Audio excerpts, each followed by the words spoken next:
ദൈവത്തിൻ്റെ സ്വന്തം മഹിമയിലേക്കും നന്മയിലേക്കും നമ്മെ വിളിച്ച അവിടുത്തെ ദൈവിക ശക്തി ഭക്തിയോടുകൂടിയ ജീവിതത്തിന് ആവശ്യമായതെല്ലാം നമുക്ക് നൽകിയിരിക്കുന്നു.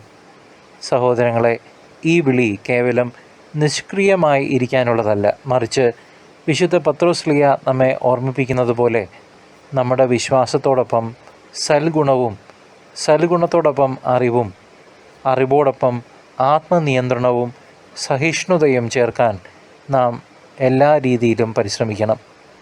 ഈ ഗുണങ്ങൾ നമ്മുടെ ജീവിതത്തിൽ സജീവമാകുമ്പോൾ നാം ആത്മീയമായി തളർന്നു പോകാതെ ക്രിസ്തുവിൻ്റെ അറിവിൽ ഫലം കായ്ക്കുന്നവരായിത്തീരും.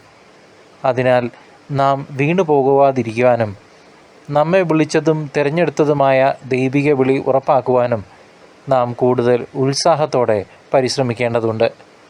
ദൈവകൃപ നമുക്ക് നൽകപ്പെട്ടിരിക്കുന്നു സഹോദരങ്ങളെ.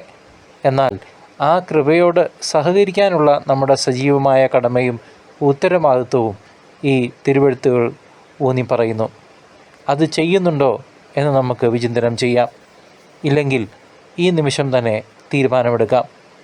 ദൈവത്തെ നമ്മുടെ പ്രവൃത്തിയിൽ കൂടെ, ചിന്തയിലൂടെ, നമ്മുടെ എല്ലാ മേഖലയിലും ദൈവത്തിന് ചേരുന്നതായിട്ടുള്ള മഹത്വം നമുക്ക് നൽകാം.